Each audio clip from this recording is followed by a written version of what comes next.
Bueno, moi bo día a todas e a todos. En primer lugar, quería darvos as grazas por atender a esta convocatoria arredor do patrimonio moble, desta volta centrada na análise da situación xurídica do patrimonio moble comunitario e privado, por outra parte, baixo título O patrimonio moble entre o comunitario e o privado. Especificamente sobre a xornada vai vos falar despois Gabriel Quiroga, un dos coordinadores xunto con Concepción Varela e con Bieito Pérez das xornadas, membros da sección de Patrimonio e Bens Culturais do Consello da Cultura Galega, como representantes nestas dos arquivos, bibliotecas e museos. Pola miña banda, gustaríame salientar que estas xornadas hai que entendelas dentro dunha labor cíclica e sistemática que se ven realizando dende hai tempo e, sobre todo, nos últimos 6 anos de forma máis visible, quizáis, por parte de Gabriel de Concha e de Bieito, que está centrada nas institucións da memoria, nas infraestructuras culturais, estando moi presentes, sobre todo nas xornadas que se veñen celebrando nos últimos 6 anos, como digo, nas tecnoloxías digitais.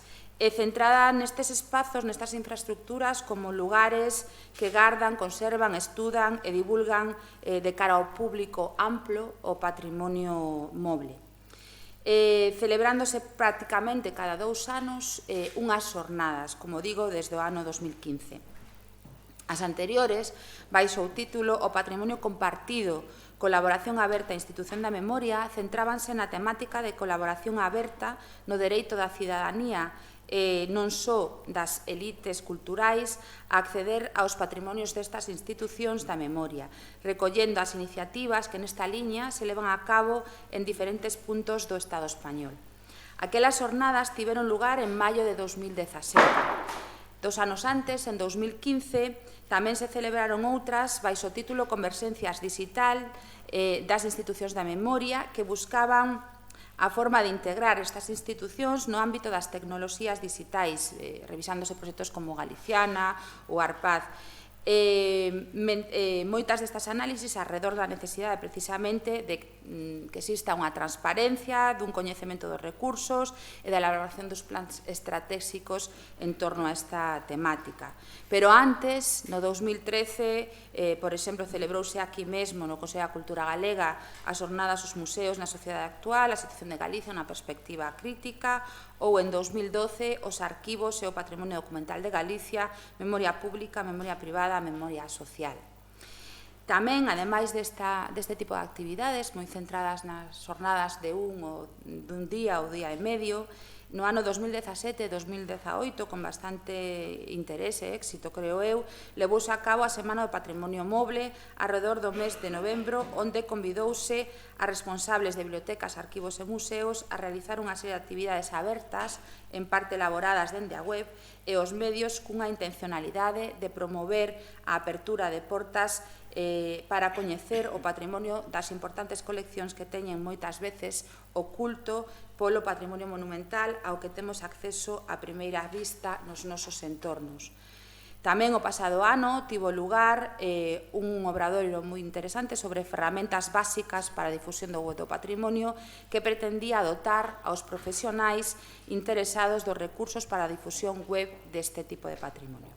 En fin, creo que este abano que vos acabo de mostrar mostra a existencia no Consello e a partir da sección de Patrimonio e Bens Culturais dunha actividade ben continuada que arrinca xa no ano 2008 cunha serie de conferencias e que permiten, como digo, focalizar a nosa atención, traer a debate, reflexións e problemáticas, iniciativas e propostas arredor do patrimonio moble, das institucións da memoria, do acceso ao mesmo por parte dos colectivos cada vez máis amplos e dende novas ferramentas, así como dos novos retos que lles afectan. Antes de dar a palabra aos coordinadores, eu quería agradecer personalmente dende a sección de Patrimonio e Bens Culturais a súa labor continuada nesta liña e dende o Consello da Cultura Galega, por suposto, darvos a benvida e o agradecemento a aqueles que vos desplazades desde outras xeografías para estar hoxe aquí. Por unha parte, José Lois, José Luis Rodríguez Muñoz, do Ministerio de Cultura e Deporte, Josep Fernández Tribal, do Arxivo Nacional de Cataluña, ou Rita Sampaio da Novoa, do Centro de Estudos de População, Economía e Sociedade, que ademais tamén fará a presentación de Manuel Braga da Cruz, que hoxe non pode estar aquí. E tamén, por suposto, dar a benvida aos que sodes desta terra e que vos prestastedes a participar nesta actividade. Evidentemente, agradecer ao público a vosa asistencia, porque, como sempre decimos, estas jornadas, estas actividades que facemos dentro do Consello non teñen sentido se non hai outra parte ou alguén sentado do outro lado da palestra e, por suposto, animar a Gabriel, a Concha e a Bieito a seguir facendo este tipo de actividades en torno ás institucións da memoria e ao patrimonio moble que acollen. E agora doulle a palabra a Gabriel Quiroga, que vai falarnos especificamente da xornada de hoxe. Ola, bo día a todos. O patrimonio histórico é historia, é unha redundancia, pero ao mesmo tempo é víctima da súa propia historia e da historia, porque naceu, aínda que ten as súas orixes, xa podemos decir que no século XVII ou incluso antes, a gran vaga de a concepción e a definición do patrimonio histórico podemos decir que a partir da época da Revolución Francesa e do Estado liberal. Bueno, daquela naceu en casi todos os estados de Europa unha concepción de defensa da herdanza común, unha concepción maximalista de protección do público que moitas veces non se compadecía ou estaba en contradicción cos medios persoais materiais para facer fronte á xestión deste patrimonio. Por tanto, desenvolveuse unha concepción de concentración de patrimonio moble nas institucións da memoria, pero ao mesmo tempo seguíamos lastrados por unhas concepcións nas que o público era o que debía de predominar, mentras que o privado sempre estaba subordinado a eses valores do público, nos que sempre que tiveron unha evolución e que significaron moitas veces a descontextualización desas incorporacións que se facían aos bens dos bens de natureza privada aos acervos públicos. Entón, froito destas contradicións, seguimos hoxe a debater arredor dos mesmos conceptos do público, do privado, da xestión, de como debe facerse aquel patrimonio que sigue estando en maus privadas, pero que ten ese carácter de bens que son que están ou deben estar a disposición de toda a comunidade. Hai unha serie de contradicións e de discusións teóricas e académicas alrededor de como debemos facer esa xestión. Por eso formulamos estas xornadas para debatir máis unha vez como poder enfocar a esa xestión do patrimonio moble, unha gran parte del ou unha parte del aínda en maus privadas e outra parte en maus públicas. Como podemos achegarnos e facilitar o obxectivo de que todo sexa accesible a toda a cidadanía con independencia do sitio de depósito onde se atope. Por tanto, formulamos estas xornadas con tres sesións. A primeira está dedicada ao patrimonio de orixe privada e as institucións da memoria, será un repaso ao que son hoxe as institucións da memoria e como xestionan ou xestionamos ese patrimonio. A segunda leva por título Fondos e coleccións de orixe privada existentes en Galicia, estudos de caso, nos que faremos unha breve mostra de casos de patrimonio bibliográfico, documental ou museístico depositado en diferentes institucións da memoria de Galicia. E, por fin, na última sesión, que será mañá, dedicarémonos a falar dos aspectos da xestión pública e privada, diferentes aspectos que siguen vixentes e diferentes aproximacións que nos introducirán en como podemos enfocar hoxe a xestión do público-privada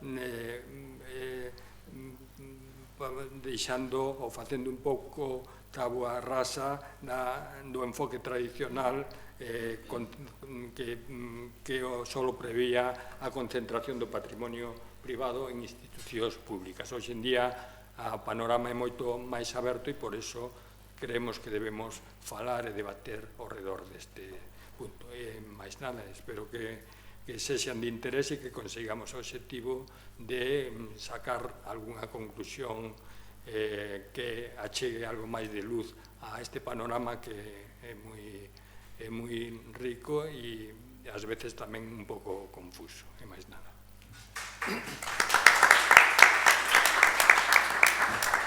Bueno, pois estamos entón, comenzo as xornadas. Esperemos que estean a gusto nesta casa que é a súa e, como dixo Gabriel, teñan un bo aproveitamento das mesmas.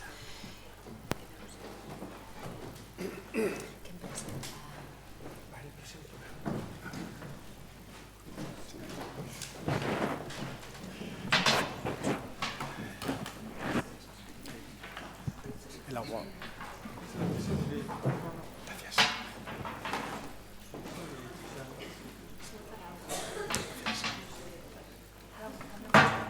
Era el de arriba, el PDF, sí. Mira, tu coche esa otra categoría, podemos estar aquí.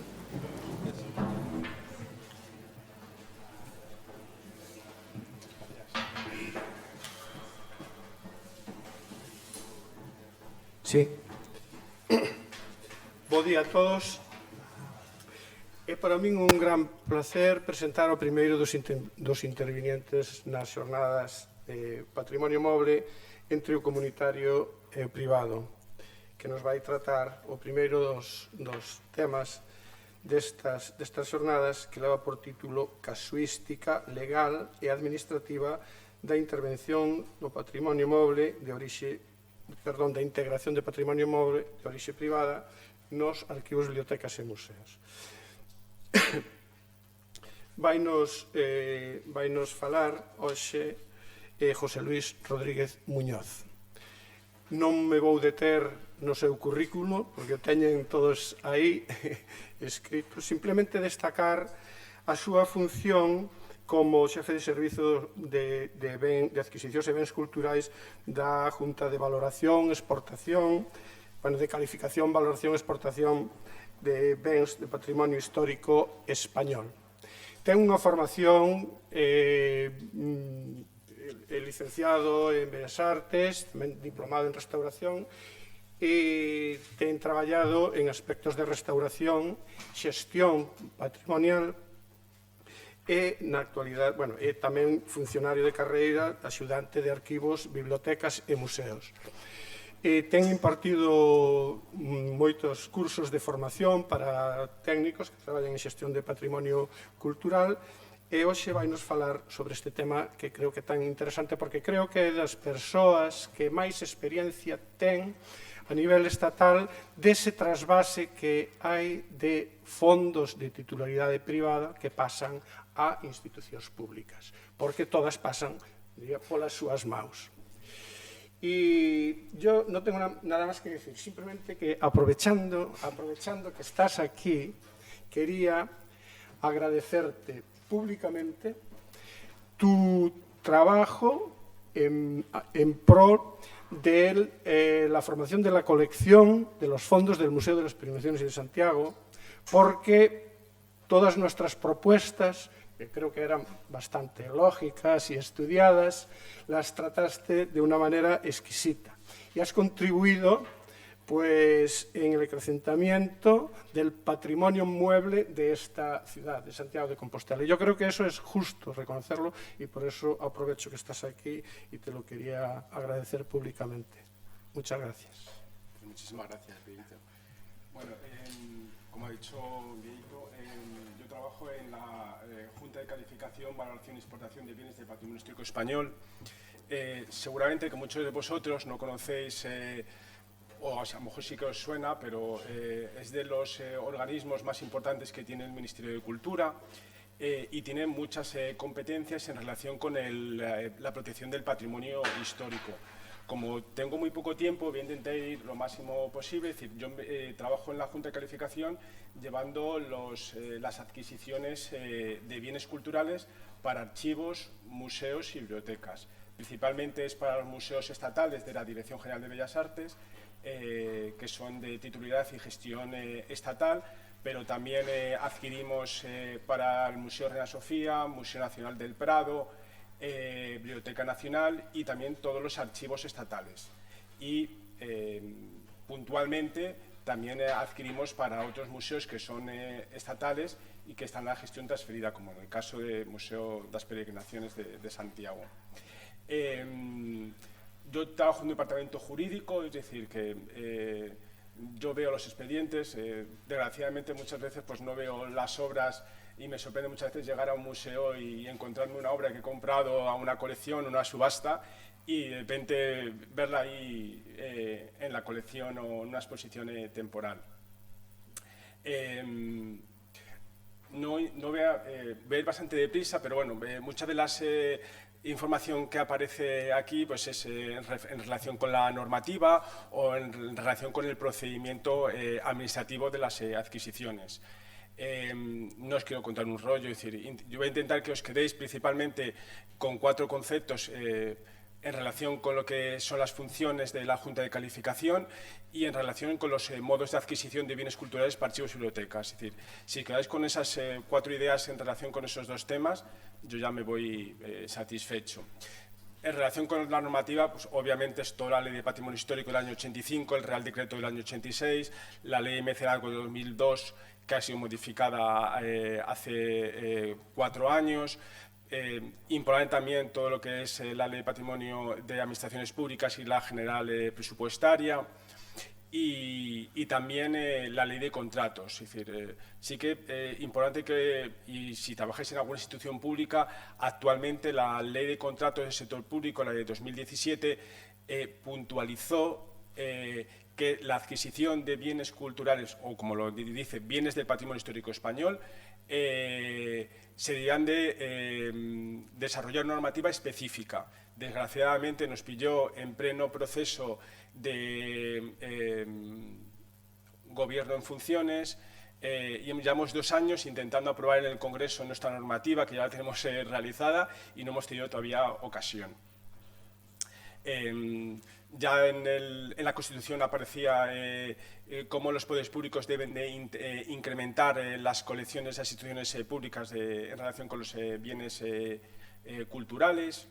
Y en esta obligación de proteger el patrimonio histórico, que ya aparece en la Constitución, da un poder importante de la Ley de Patrimonio Histórico o muchas competencias a la Junta de Calificación, Valoración y Exportación, que es donde yo trabajo. Para que entendáis dónde está englobado, es dentro de la Dirección General de Bellas Artes, que es una de las direcciones más potentes del Ministerio de Cultura y Deporte. Hay 5 subdirecciones y nosotros estamos dentro de la Subdirección General de Protección del Patrimonio Histórico. Somos un órgano colegiado que asesora, por un lado, al director general de Bellas Artes en relación con las exportaciones, importaciones y adquisiciones y, por otro lado, al director general de Tributos y Hacienda en relación con las daciones en pago de deudas tributarias y las valoraciones económicas de donaciones de bienes culturales. Tanto en la Ley de Patrimonio Histórico como en el Real Decreto aparecen todas las funciones de la Junta de Calificación en relación con la importación, las permutas, valoraciones en caso de las medidas de fomento, la valoración en caso de bienes exportados ilícitamente, todo lo que es el derecho de tanteo y retracto en subasta y en bienes que están protegidos, exportaciones, pero como luego voy explicando, pues no me voy a parar en este caso. La Junta de Calificación está formada por 22 miembros, 18 están nombrados por el Ministerio de Cultura y Deporte, del Director General de Bellas Artes, y 4 están nombrados por el Ministro de Hacienda y Función Pública. Actualmente el presidente es Simón Marchán y el vicepresidente es Fernando Checa Cremades. Nosotros trabajamos en la Secretaría, que el secretario es Carlos González Variandarán. Es decir, la duración de la designación de cada uno de los vocales son de 2 años y se va renovando cada 2 años. En la Junta de Calificación tenemos 3 tipos de reuniones. Es decir, tenemos un pleno que tiene una fecha, son 11 reuniones al año y tiene una fecha determinada. La sección, que tiene otra fecha diferente y también se reúne una vez al mes. Y en el caso de la comisión de valoración, se reúne 2 o 3 veces. Cada una de las reuniones de la Junta de Calificación tienen unas funciones distintas. En relación con el pleno de la Junta de Calificación, sus funciones son la exportación, tanto definitiva con posibilidad de venta y exportaciones definitivas y temporales con posibilidad de venta, inexportabilidades, adquisiciones, valoraciones y garantías del Estado. Y en el caso de la sección, solamente estudia exportaciones temporales, que está dirigida sobre todo principalmente a instituciones para obras que van a participar en exposiciones temporales. Y también puntualmente puede ver expedientes de asistencia a subasta con un límite de 60.000 euros. En el caso de la comisión de valoración es distinto, es decir, el presidente de la comisión es una persona nombrada por Hacienda y solamente se estudian daciones en pago de las tributarias y valoraciones económicas de donaciones.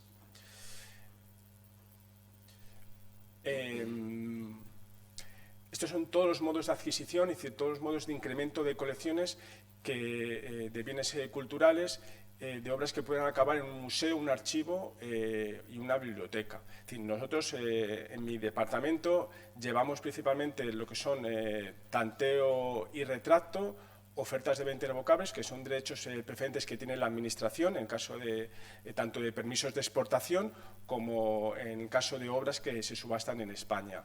Aparte, las daciones en pago de las tributarias, la incautación o apremio, decomiso, expropiación forzosa, exportación ilícita, permuta. Luego otros modos son las ofertas de venta directa, que es el modo más habitual y que no aparece desarrollado en la Ley de Patrimonio ni en el Real Decreto, es decir, se articuló a través de la Ley de Contratos. Aparte las donaciones, herencias, legados, usucapión, hallazgo casual, subastas en el extranjero y luego otros modos más específicos de museos. Yo me voy a centrar principalmente en lo que son los derechos preferentes de adquisición, como son los tanteo y retracto y ofertas de venta irrevocables, daciones, ofertas de venta directa y donaciones y daciones en pago de las tributarias, que son, y asistencia de subasta en extranjero, que son los modos de adquisición que nosotros llevamos en el Ministerio. Muchas veces sorprende a la gente cuando digo que en el caso de los museos estatales y archivos estatales, igual que la Biblioteca Nacional, el Museo del Prado y la Reina Sofía sí que tienen capacidad jurídica para comprar bienes culturales para sus colecciones y sus fondos. En el caso de los museos y sus archivos no tienen esa capacidad. Es decir, todo tiene que estar está centralizado en el Ministerio, en nuestro departamento. Es decir, que si ellos están interesados en alguna pieza, tienen que pasar por la Junta de Calificación y por el Departamento de la Asociación de Protección de Patrimonio Histórico. Y también importante, para que lo sepáis, es decir, en el caso de las subastas, todas las subastas de cualquier administración, fundación, pero cualquier administración local, autonómica o del Estado que quiera asistir a una subasta para quitar el derecho de tanteo por un bien, lo tenemos que hacer nosotros en representación suya.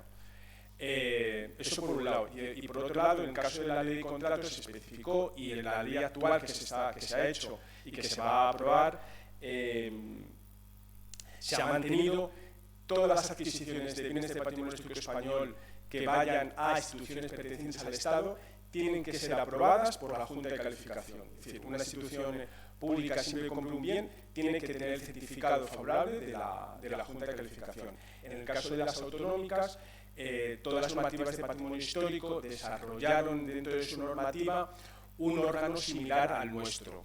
Se quedó, en muchos casos, ese órgano sigue existiendo o ya no se reúne, y en ese caso la ley señala que si no tiene el certificado o la aprobación por ese órgano colegiado de esa comunidad autónoma, tiene que aprobarse por la Junta de Calificación, tiene que aprobarse por el Estado. Es decir, actualmente el único órgano que sí que se reúne mensualmente y estudia tanto las exportaciones, aunque la competencia es estatal, y las adquisiciones, es la Generalitat de Cataluña. Ellos se reúnen una vez al mes y nosotros tenemos comunicación muy fluida, y los expedientes tanto de exportación como adquisiciones se ven tanto en su reunión como en la reunión nuestra. Entre los derechos preferentes de adquisición que tiene el Estado está el derecho de tanteo y retrato. Bueno, eso es primero diferenciar qué es tanteo y retrato, porque muchas veces la gente lo confunde. Tanteo es la obligación que tienen tanto las salas de subasta como los propietarios de los bienes que están protegidos en notificar a la Administración en tiempo y forma que ese bien se va a vender. Y el Estado, cuando tiene conocimiento, desarrolla el procedimiento por si quiere asistir a la subasta y quiere adquirirlo. Y retrato es cuando ya ese propietario, esas salas de subastas, no ha notificado a la Administración y la Administración tiene conocimiento a posteriori de la venta y se produce y puede ejercitar el derecho de retrato.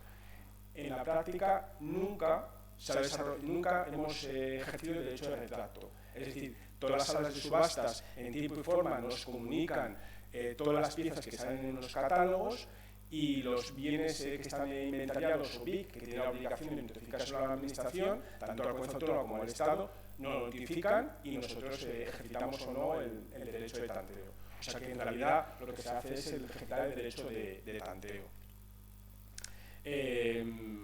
Aparece tanto en la Ley de Patrimonio Histórico como en el Real Decreto, se puede ejercitar el derecho de tanteo para la Administración del Estado, comunidades autónomas, entidad benéfica o cualquier entidad de derecho público.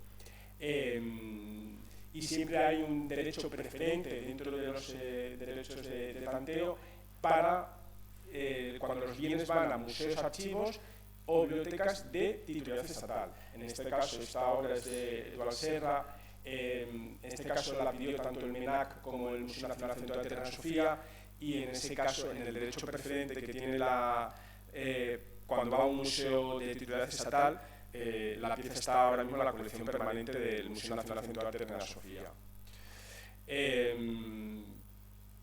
Nosotros tenemos 2 años para el pago, aunque en realidad por la ley presupuestaria lo tenemos que hacer en el mismo año. Es decir, ahora mismo no nos permiten dentro de Hacienda, si no tenemos dinero para una subasta, no vamos. Sí, pero por eso este año, por ejemplo, no hemos podido ir a casi ninguna subasta, porque hemos tenido nuestro presupuesto bloqueado al estar el gobierno en funciones y una serie de limitaciones por pagos obligados. Nosotros a la subasta vamos físicamente, es decir, si son en Madrid, vamos físicamente a la subasta para quitar el derecho de tanteo, aunque luego tenemos 2 meses para formalizarlo por orden ministerial del ministro. Y si en caso de que sea fuera de Madrid, si es en el caso de Cataluña, va un representante de la Generalitat de Cataluña, representación del Estado, y si es en Sevilla o en Bilbao o en Zaragoza, lo hacemos por teléfono. Y en el caso del retrato tenemos 6 meses para ejercitarlo. Aquí esto lo voy a pasar más rápidamente porque es un poco el procedimiento que nosotros cómo ejercitamos el derecho de tanteo en una subasta.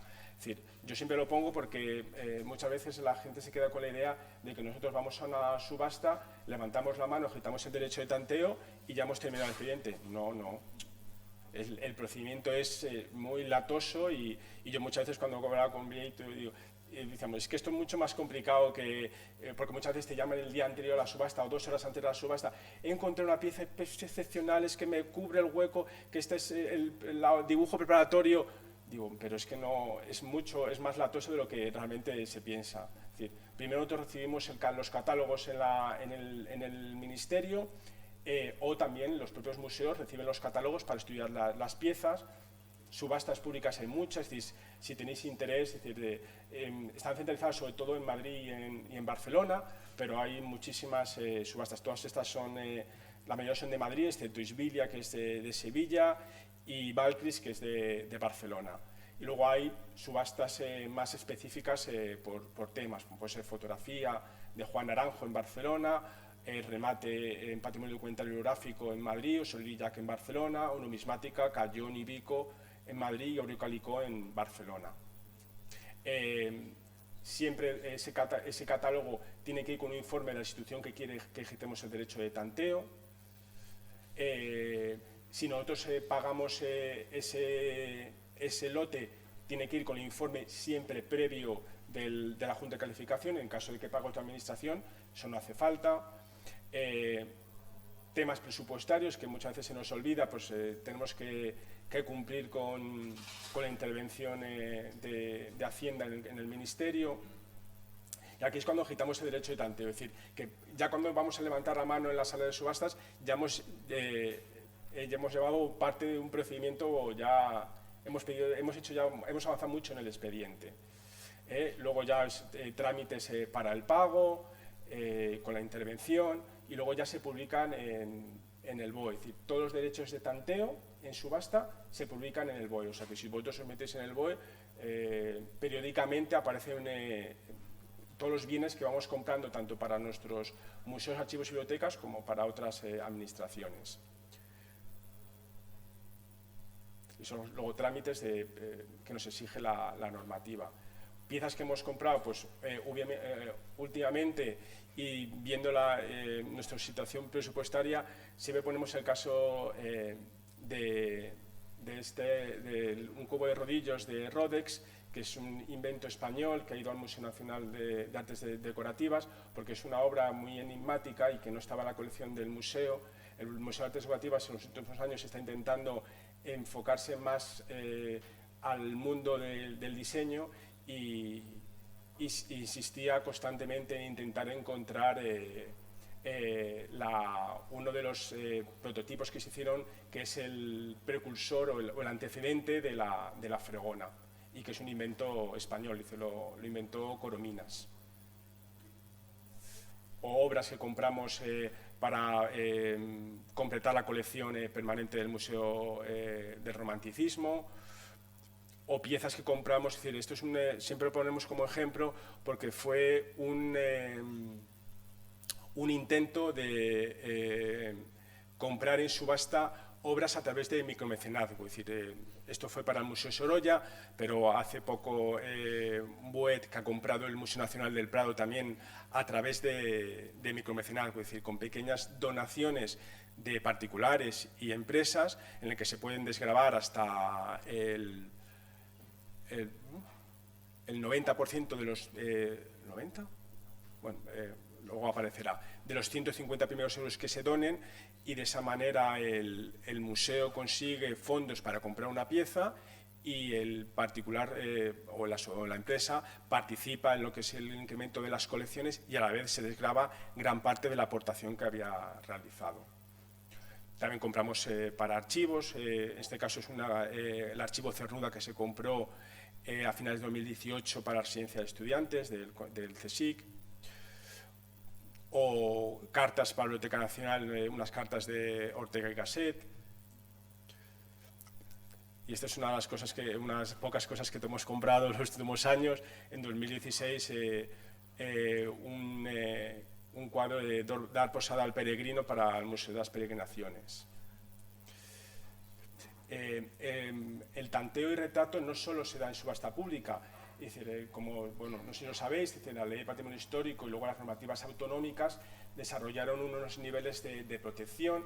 Es decir, en el caso de los bienes inventariados y bienes que estén integrados en el registro de bien de interés cultural, lo que se conoce como BIC, tienen la obligación el propietario, que en caso de que haya una transmisión, es decir, una venta, no mortis causa, es decir, si pasa a los herederos, hay el derecho de tanteo, no existe, pero si hay una venta de ese bien, la administración competente, dice la normativa, que en este caso es tanto el Estado como la comunidad autónoma, tiene un derecho de tanteo.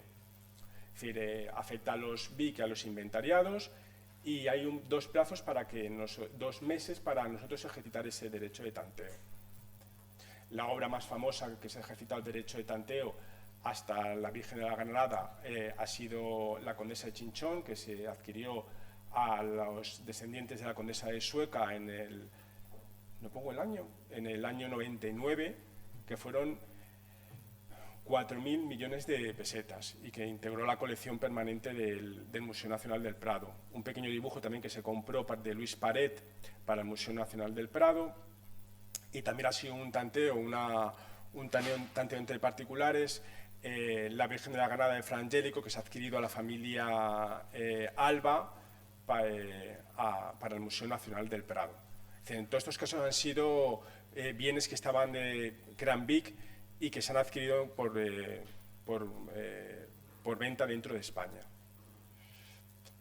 Otro modo preferente que tiene el Estado de adquirir es a través de ofertas de venta irrevocable.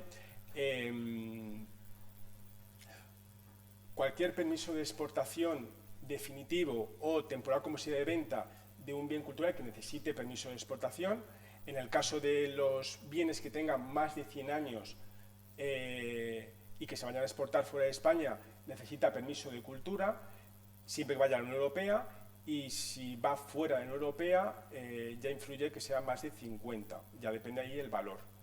¿Vale? Bueno, pues cualquier permiso de exportación que se solicita a cultura es una oferta de venta irrevocable a favor del Estado, es decir, el Estado lo puede adquirir por el precio señalado en la solicitud.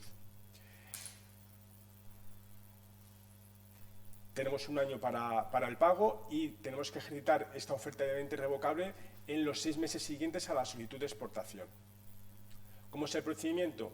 Ahora mismo el Ministerio desarrolló una aplicación telemática para el permiso de exportación, es decir, si trabajáis en alguna institución, seguramente que la ya habéis utilizado para las exportaciones temporales, a través del certificado digital. En el caso de las exportaciones temporales, obviamente no hay oferta de venta irrevocable, solamente es aquellas definitivas o temporales con posibilidad de venta. Es decir, esta es la aplicación telemática y luego también están los modelos normalizados. Este es para la Unión Europea y este es para fuera de la Unión Europea. Es decir, la información es la misma, pero son modelos. Este está consensuado con el resto de países de la Unión Europea. Esas solicitudes de exportación que la Junta de Calificación ve más o menos en cada reunión mensual unos 500 permisos de exportación. Es decir, al mes se exportan unas 500 obras en España. Es verdad que de esas 500 obras se paran muy pocas, es decir, estamos hablando que denegaciones de permisos de exportación, denegaciones temporales, habrá como unas 50, y de esas 50 más o menos unos 10 inexportables.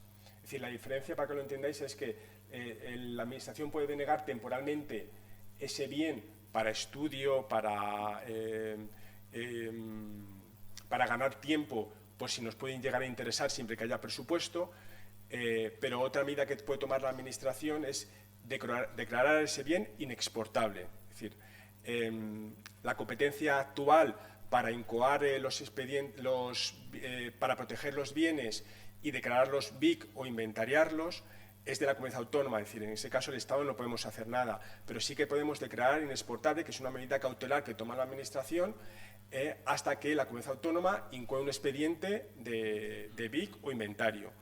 Es verdad que luego en la práctica nosotros declaramos inexportables, como os decía, unos 10 bienes al año, y luego, dependiendo de la comunidad autónoma, hay comunidades autónomas que sí protegen los bienes y los declaran BIC o los incluyen dentro del Inventario General de Bienes Muebles, pero luego hay otras comunidades autónomas, por ejemplo, Madrid ha estado como 5 o 6 años sin incluir ningún bien.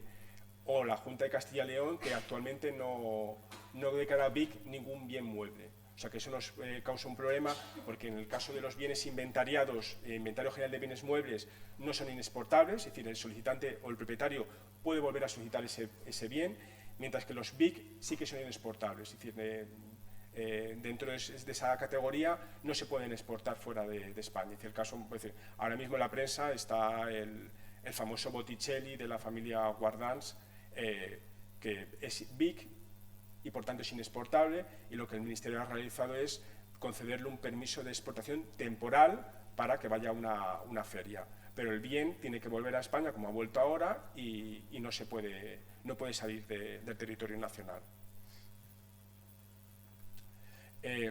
Después del permiso de exportación, en caso de que la Junta lo determine, bueno, no lo deniega la Junta, sino que quien tiene la competencia es el Director General de Bellas Artes. Es decir, lo que hace la Junta de Calificación es asesorar al Director General.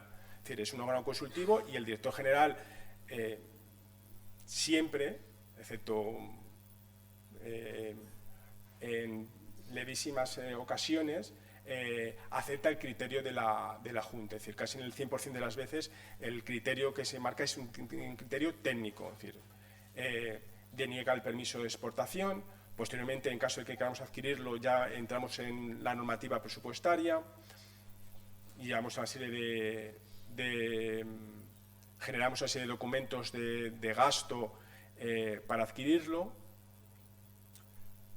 y luego ya pedimos para el pago, ya pedimos una serie de documentación al interesado para llevar a cabo el pago de la obra, y luego ya la recepción por parte del museo, archivo o la biblioteca. ¿Qué hemos podido en los últimos años? Esto estamos hablando de 2013, es un caso muy mediático porque fue la disolución de la colección Forum Filatélico. También tiene una importante colección de obras de arte, y en este caso se solicitó para una subasta en Londres, y lo que hizo fue el Estado ejercitar la oferta irrevocable de una serie de piezas pues, que fueron al Museo de Bellas Artes de Sevilla, al Museo Nacional del Prado, a Valencia. Este es el caso más paradigmático que hemos tenido en los últimos años. De repente, una vez se pidió un permiso de exportación por un particular de un pueblecito de Valencia, y de repente pasó una pareja de globos, el Celeste y Terra, que es decir, la pareja de Mercator. De repente, Mercators hay en el mundo como 20, y la Junta no se creía que podía ser un Mercator. Resumiendo mucho, porque fue un tema que llevó como 9 meses, habitualmente para los permisos de exportación pedimos un informe, o como mucho 2. En este caso, como no nos creíamos que teníamos un Mercator entre manos, porque se sabía que Mercator había en la familia Alba, había 2 en Palacio Real, había otro en otra institución, es decir, que había como 3 o 4 en España. Se conoce que pues la Junta, en el Ministerio, no se creía que un señor de un pueblecito que no se dedicaba al mundo del arte tuviese en su casa una pareja de Mercator. Se pidieron 11 informes. Es decir, vinieron 2 personas del extranjero, tuve que hacer un pequeño congreso para juntar a los 11 expertos el mismo día para ver si realmente estábamos hablando que era una falsificación o realmente estábamos con un Mercator. Y al final todos llegaron a la conclusión de que era Mercator. Actualmente se está restaurando por el Instituto Patrimonio Cultural de España, que pertenece al Ministerio de Cultura, y se adscribieron al Museo Arqueológico Nacional. Este fue un caso muy paradigmático porque fue muchos meses y no nos creíamos que teníamos esto entre manos. O esta brújula, esto también es un caso peculiar porque salió en subasta, el Ministerio quiso adquirirlo para un museo y superó el precio. Es decir, nosotros cuando vamos a una subasta vamos con un precio máximo que marca la Junta de Calificación con el informe de la institución. Pues en este caso salía por 1.000 euros y nosotros teníamos 10.000. Se remató en 60.000. Obviamente no objetamos el derecho de tanteo, y en esos casos, cuando nosotros asistimos a la subasta o la Junta de Calificación ha estudiado el catálogo en la Junta, nosotros a posteriori automáticamente entendemos y interpretamos así, tenemos que conceder el permiso de exportación, porque si no estamos parando el mercado del arte. Es decir, pero en este caso fue particular porque después de pasar la subasta, se vende por 60.000, de repente llegaron 2 informes, uno de Holanda y otro adicional del museo, diciendo que había un dato que no habíamos conocido antes de la subasta, porque es verdad, el problema que tenemos muchas veces son los plazos. Llega el catálogo a lo mejor una semana o 4 o 5 días antes de la subasta o antes de que lo pase por la Junta. Si no se habéis visto un catálogo de una subasta, son pues 500, 700, 800 piezas, que obviamente es muy difícil tener toda la información de las piezas. Pues en este caso nos vino la información de que la brújula era de la familia Alba, de una casa que tienen en Ávila, y que las coordenadas de la brújula era el Palacio de los Alba que tienen allí, y que estaban esas coordenadas. Obviamente venía de una colección particular importante y se hizo un esfuerzo para comprarlo por oferta de venta irrevocable, pero venía ya de una subasta. O los últimos años que estamos adquiriendo, gracias al trabajo que están realizando en el Museo Nacional de Escultura y el trabajo que están realizando los anticuarios españoles que viajan a ferias internacionales, la escultura española, tanto del 16 como del 17, está de moda sobre todo en Estados Unidos y en Inglaterra. Tú vas a una feria internacional como TEFAF en Maastricht o la de Londres y hay escultura española en los últimos años. Se ha puesto de moda y eso ha revalorizado la escultura. En este caso fue la adquisición de una colección particular importante, decía la Koplovich, de un cortejo de los Reyes Magos de 19 figuras de la Roldana. Es decir, en los últimos años estamos comprando bastantes obras de Luisa Roldán, de la Roldana, para el Museo Nacional de Escultura, que hasta hace 3 años no tenía ninguna pieza de la Roldana dentro de sus colecciones. Otros modos de adquisición, es decir, por un lado están los derechos preferentes, como son tanteo en subasta y tanteo entre particulares, ofertas de venta irrevocables, pero hay otros modos de adquisición que son todos estos, y vamos a intentar, lo voy a pasar más rápidamente. Ofertas de venta directas, como os decía antes, es el modo más habitual de adquirir, es decir, que un particular, un anticuario, un dealer, un galerista te ofrezca un bien y que tú lo estudies.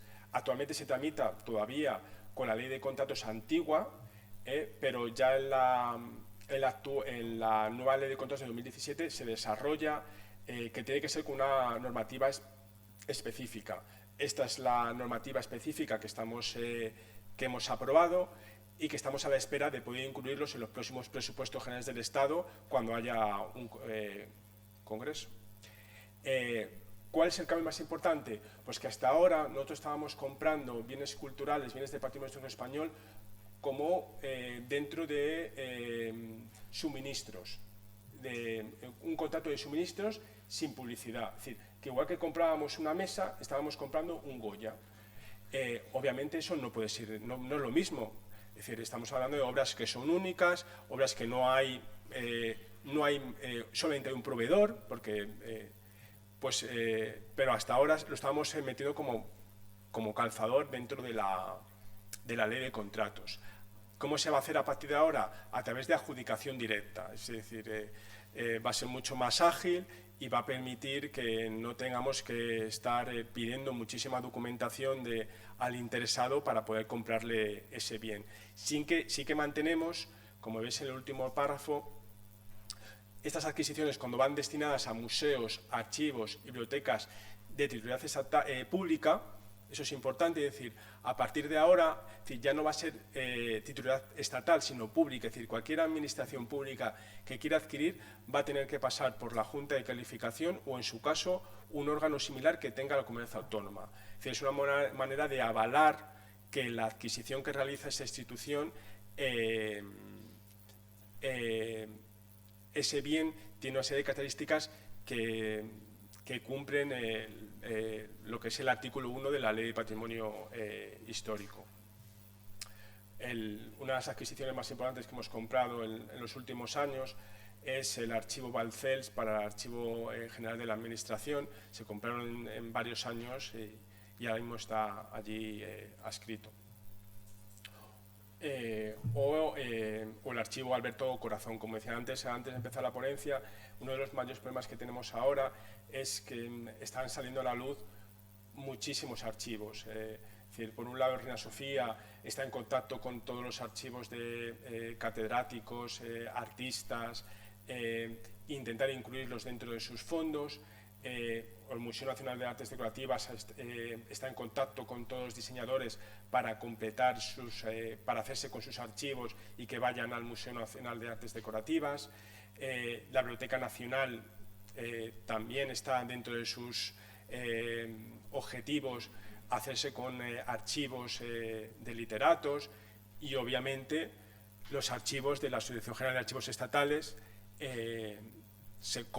compramos archivos. Es decir, como os dais cuenta, tenemos una amalgama de instituciones comprando archivos, y al final la Junta intenta mediar dentro de sus posibilidades, y al final lo más importante que hemos llegado a la conclusión es que siempre que se compre un archivo, independientemente de dónde vaya, pero tiene que ser tratado con criterios archivísticos. Es decir, eso es lo que se obliga tanto al Museo Nacional de Artes Decorativas, que ha incluido a un archivero dentro de su personal, como el Museo Nacional Centro de Arte Reina Sofía, como el Museo Nacional del Prado. Es decir, que aunque vaya un archivo a esas instituciones museísticas o Biblioteca Nacional, se trate con criterios archivísticos. Luego también adquirimos en subastas en el extranjero. Es decir, por ejemplo, la semana pasada tuvimos una subasta desde París para el Gobierno de Navarra. En este caso no tenemos ningún derecho preferente. Es decir, nosotros queremos ir a la subasta en el extranjero, nos ponemos en contacto con Christie's, con Sotheby's, con Bonhams, y el problema que tenemos en el caso de las subastas en el extranjero son los intereses que nos cobran, porque el pago tiene que ser en una semana. Obviamente la Administración española no puede pagar en una semana, y nos tienen que autorizar desde la sala de subastas a que nos dejen un plazo para el pago. Luego está el mundo, que esto ya es, la ley obviamente no está adaptada a subastas en Internet. Ahora nos encontramos con subastas como SETDART o otro tipo de subastas en el que intentar ejercitar el derecho de tanteo es como una odisea, ¿no? Es verdad que hasta ahora lo estamos supliendo con colaboración y con buenas intenciones por ambas partes, pero es verdad que la ley no entendía que iba a existir ese tipo de subastas, ¿no? Hay muchísimas, es decir, dentro de las españolas es SETDART. Luego, otro tipo de modo de adquisición de incremento de los bienes culturales para las instituciones son las donaciones. En este caso, la Ley de Patrimonio Histórico señalaba, esta es su normativa, señalaba una disposición adicional de la Ley de Patrimonio Histórico que la aceptación de donaciones, herencias o legados a favor del Estado, aunque el beneficiario sea otro órgano de la Administración, tiene que ser siempre aceptado por el Ministerio de Cultura.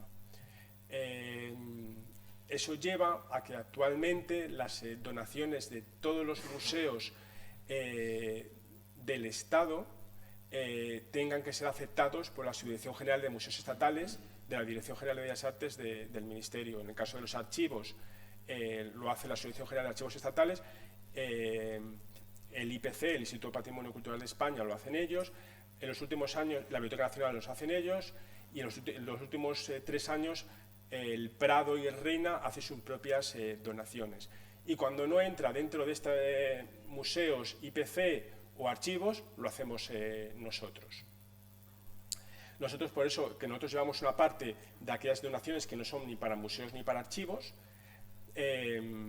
pero sí que llevamos en la comisión de valoración, es decir, en la tercera reunión, para que lo entendáis, sí que llevamos la valoración económica de las donaciones. Es decir, anualmente todas las instituciones, tanto fundaciones como instituciones públicas, nos tienen que notificar esas donaciones para que nosotros se la notifiquemos, la institución que ha aceptado la donación notifique a la agencia tributaria que ha habido esa donación y que ha habido esa valoración económica. Esta fue una de las donaciones que ha habido en los últimos años importante, la donación de Várez Fisa, familia Várez Fisa, en el Museo Nacional del Prado.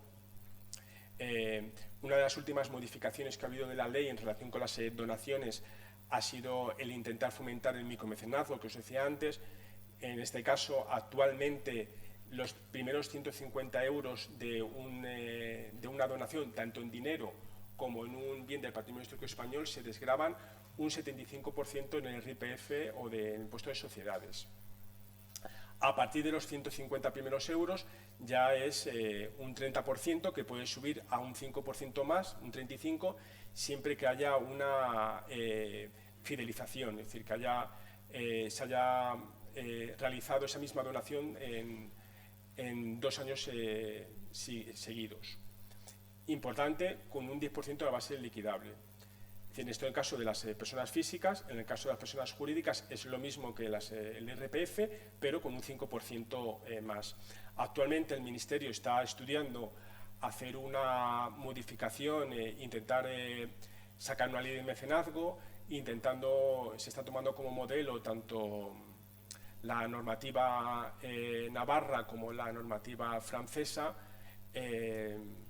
pero claro, está el impedimento de Hacienda. Luego es verdad que también los presupuestos generales del Estado incluyen también un 5% adicional para esta desgravación, siempre que sean, lo llama actividades prioritarias de mecenazgo, ¿no? Donde incluye un listado por ejemplo, no sé si seguramente que las donaciones que se realicen para Camino de Santiago tengan este 5% adicional. Esto es lo que os decía antes del proyecto que hubo en 2018 por parte del Museo Nacional del Prado de micromecenazgo, es decir, con aportaciones de particulares y de empresas, se compró esta obra de Simón Bouet, que tuvo bastante difusión en la prensa. Otro modo de adquisición, otro modo de incremento de colecciones es las daciones en pago de las tributarias. Es verdad que esto actualmente, es decir, bueno, la ley lo desarrolló en la Ley de Patrimonio Histórico y luego en unas normativas de los años 90 y luego lo incluyó ya en la Ley de Mecenazgo de 2002. En principio lo acotó a una serie de impuestos y a partir de los años 2000 ya se permitía todos los impuestos, siempre que sean estatales, excepto el IVA. Yo cuando llegué al Ministerio hubo unos años en el que se desarrolló por parte del Ministerio un procedimiento con el visto bueno de Hacienda para incluir obras que estaban en el mercado y que no había presupuesto suficiente para poder adquirirlos a través de este procedimiento. Es decir, muchas veces, algunas veces nos llaman a alguna institución, dicen, pero bueno, esto en los años 2000, a finales de los 90 y principios de 2000 se desarrolló y esto se hizo con connivencia de Hacienda y permitió que colecciones que estaban en manos particulares, incluso en el extranjero, acabasen en instituciones públicas. Pero sí que es verdad que llevamos desde 2012 más o menos, y ya desde 2014 se cortó, en el que desde el Ministerio de Hacienda no se permitió utilizar este procedimiento para incrementar las colecciones. ¿Qué obras se compraron en estos años y que acabaron en nuestros museos y archivos? Pues mira, por ejemplo, en 2003 una colección de textiles que están actualmente en el Museo del Traje CIPE, se contactó con Inditex para que esta colección que estaba en Suiza acabase en el Museo del Traje. Es decir, de esta manera Inditex conseguía repercusión pública y pagaba sus impuestos a través de esta colección. O, por ejemplo, una dación de Caja Madrid para Reina Sofía de 2004 de un Picasso, o a Betis en 2007 para el Museo Nacional de Arte de Cataluña, o la última más famosa, la familia Carasso, la familia Danone, que están establecidos en París, pero todavía pagaban parte de sus impuestos en España. Se aceptó la dación de numerosas obras, tanto para el MENAC como para el Museo Nacional del Prado, como para el Reina Sofía y para el Museo Nacional Cerámica y Artes Suntuarias de González Martí de Valencia. O la última importante fue una dación de la familia Várez-Fisa. Bueno, otro tipo de incremento de colecciones es a través de la permuta. Esto es una cosa muy puntual y que se ha realizado en muy pocas ocasiones. La permuta solamente se permite entre estados, es decir, un acuerdo entre un estado y otro en el que tú tienes un bien cultural que a mí me interesa, yo tengo otro y hacemos una permuta de estos bienes. Pero para eso tiene que haber el informe favorable de la Real Academia de Historia, de Bellas Artes de San Fernando y también de la Junta de Calificación. En realidad, la única que se ha formalizado fue en el año 95 con Cuba, con la silla de montar de Maceo. Luego ha habido dos intentos más, uno con ya en el gobierno de Zapatero. Habitualmente se hacen con visitas institucionales, cuando va el rey o va el presidente del gobierno a un país y pues se intenta, siempre que ese país haya reclamado a nosotros nos interesa un bien que ellos tengan y que a lo mejor no está expuesto, se realizan estas permutas. Pero en realidad esta se realizó, luego hubo un intento de unas banderas con México que al final no fructificó y luego unos motores con Alemania hace como 5 o 6 años. Otro tipo de adquisición son, esto ya es más raro verlo y no lo llevo yo exactamente, esto ya lo llevan dentro de mi subdirección, como pueden ser apremios o incautaciones, usucapión, herencia, legados, recolección, hallazgos casuales, producción propia, premios, que esto ya más propio de los museos. Otro modo también es la exportación ilícita. En este caso, cuando alguien exporta un bien del patrimonio histórico español sin permiso por parte de Cultura, dice la ley que ese bien pasa a ser del Estado. Es decir, los bienes que se exportan ilícitamente son inalienables e imprescriptibles. Es decir, cuando la Administración tenga conocimiento de que se ha exportado algo ilícitamente, en cualquier momento puede recurrir al procedimiento para recuperar ese bien y pasa al Estado. El caso más famoso que tenemos ahora entre manos y que todavía no se ha resuelto es el retrato de Picasso de Botín. Es decir, no sé si ha salido bastante en la prensa. Jaime Botín solicitó un permiso de exportación. Mi departamento, la Junta de Calificación lo declaró inexportable, lo motivó con los informes pertinentes y se notificó a la Comunidad Autónoma para que incoase el expediente de protección. En un momento dado, este señor, en una de sus vacaciones, en un barco por el Mediterráneo, se llevó el Picasso, le pararon en aguas francesas y le solicitaron el permiso de exportación, y lo que aportó fue la denegación y la inexportabilidad del permiso. Se notificó a la Administración española y ahora mismo estamos en un procedimiento el cual está ahora mismo depositado en el Museo Nacional Central de Reina Sofía y se está a esperar que haya la resolución definitiva por parte del juzgado.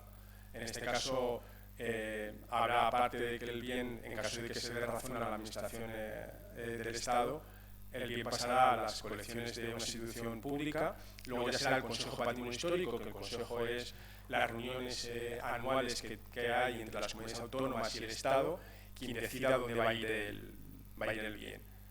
Y en su caso habrá la multa respectiva. Otros modos de adquisición son cambio por adscripción o decomiso. Y por último, quería un poco, en resumen,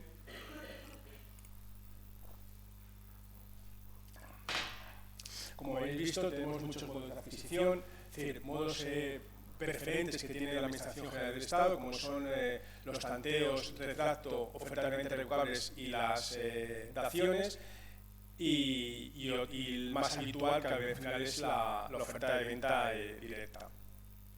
Pues ya como resumen, para que veáis un poco lo que vamos, este es el presupuesto, nuestro presupuesto de adquisiciones, pero viene por una parte de los presupuestos generales del Estado. Otra parte es la tasa de exportación, es decir, cualquier permiso de exportación que vaya fuera de la Unión Europea está sujeto a una tasa y esa tasa tiene que ir a adquisiciones de bienes culturales, que aproximadamente al año pueden ser como 500.000 euros. Una tercera pata dentro de nuestro presupuesto viene del 1% cultural o 1,5% cultural. Esto es un procedimiento que desarrolló la ley para, en caso de cualquier obra de la Administración General del Estado que superase los 600.000 euros, tiene que dedicar el 1% de ese presupuesto a restauración y conservación del entorno de esa obra. En el caso de que no dedicase ese dinero al entorno, se debería dedicar a la restauración y conservación del patrimonio histórico a través del IPC, del Instituto Patrimonio Cultural de España, o, en su caso, al incremento de colecciones. Es decir, habitualmente, dependiendo del año, hay veces que nos puede venir 25.000 euros al año y de repente otros años nos puede venir 4 millones para incrementar nuestras colecciones. O sea que ese es el dinero, y luego también transferencias de otros departamentos que no hayan gastado a final de año y nos lo transfieran a nuestro departamento para comprar. Este es el presupuesto que hemos dedicado en los últimos años.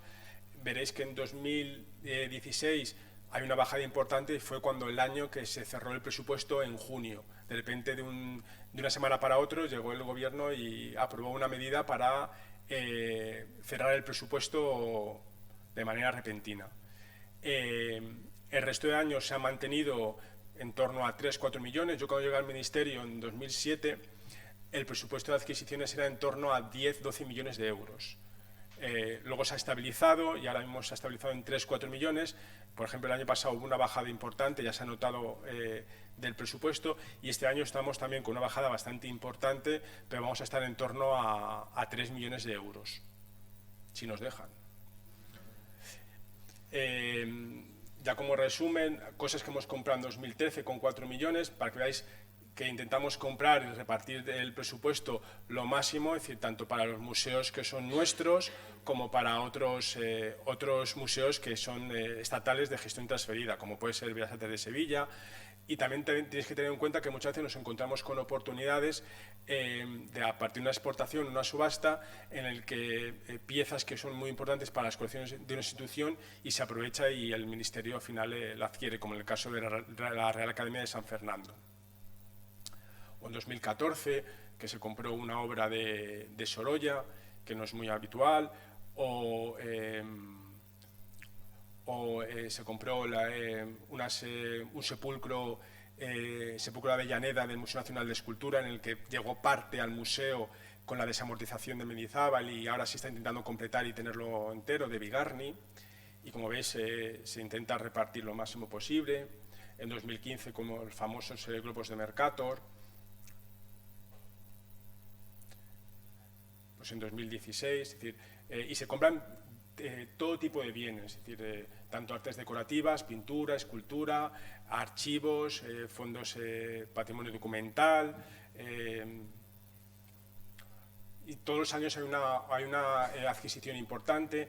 En este caso, en 2017, la adquisición más importante fue para el Museo del Traje, en que se compró una colección de indumentaria contemporánea de un diseñador belga que la había creado un coleccionista español y que se quería desprender de ella, y estaban en ese momento litigando con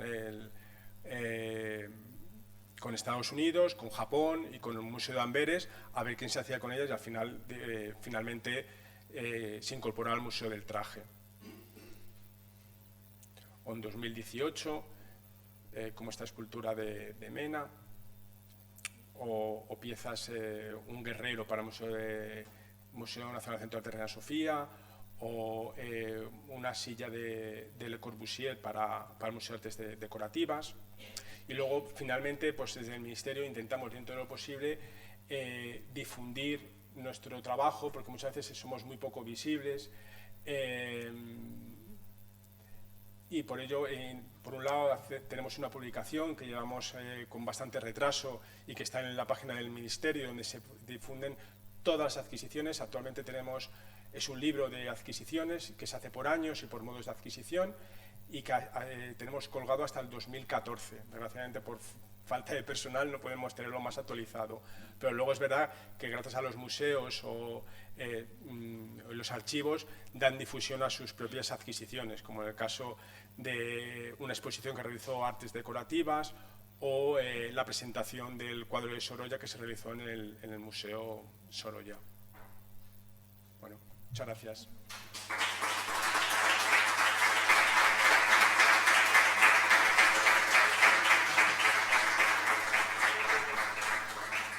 No sé si tenéis alguna pregunta o queréis dejarlo para el coloquio.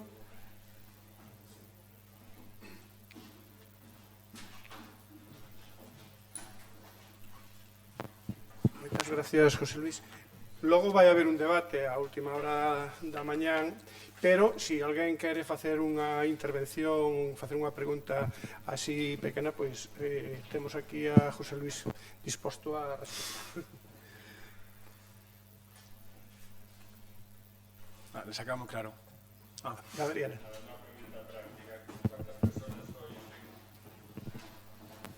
¿Cuántas personas sois en la subdirección?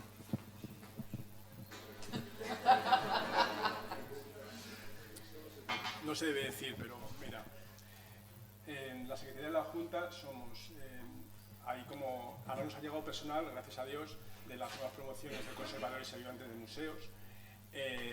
Está el secretario, hay una persona que ha llegado ahora para tráfico ilícito, exclusivamente para tráfico ilícito, y en mi departamento de adquisiciones, que llevamos todas las adquisiciones, todas las que habéis, todo lo que he contado, las subastas por las tardes hasta las 9 de la noche asistiendo para comprar, garantías del Estado, que es un procedimiento que llevo también yo para exposiciones temporales, y todos los certificados de no confiscación para exposiciones temporales que se hacen en toda España, y somos 3. Llevo 2 meses solo, porque se ha jubilado una persona y se me ha cogido una persona de baja, o sea que llevo solo 2 meses llevando todo eso. Ahora, por eso, para venir a este curso he tenido que hacer tarde la semana pasada para intentar dejarlo todo al día, para poder cuando llegue ponerme otra vez a dejarlo al día. Y en exportaciones, estoy diciendo que son permisos de exportación, llevan 500 en cada reunión de la Junta, y son 4.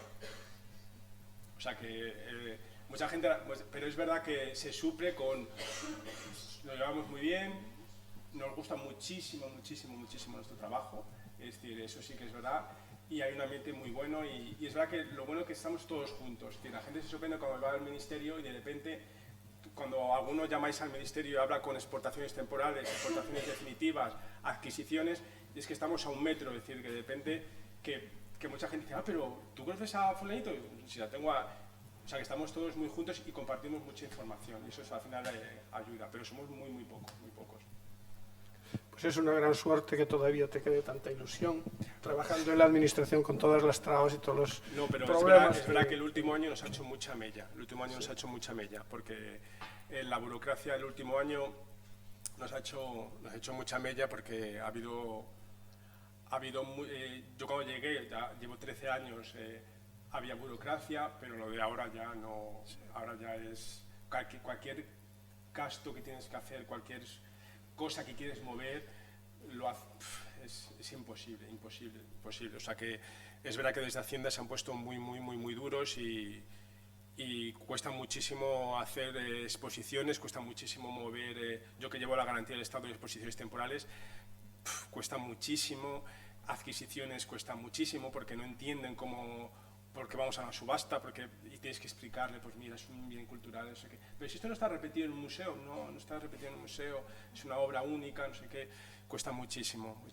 Pero bueno, todavía nos quedan ganas, a ver si del equipo que se forme a partir de las próximas elecciones podemos mejorar un poco. Bueno, alguna outra cuestión? Bueno, pois entón vamos ter un pequeno descanso ata as 12 menos 10, 11:50, parece ben? Vale. Muchas gracias.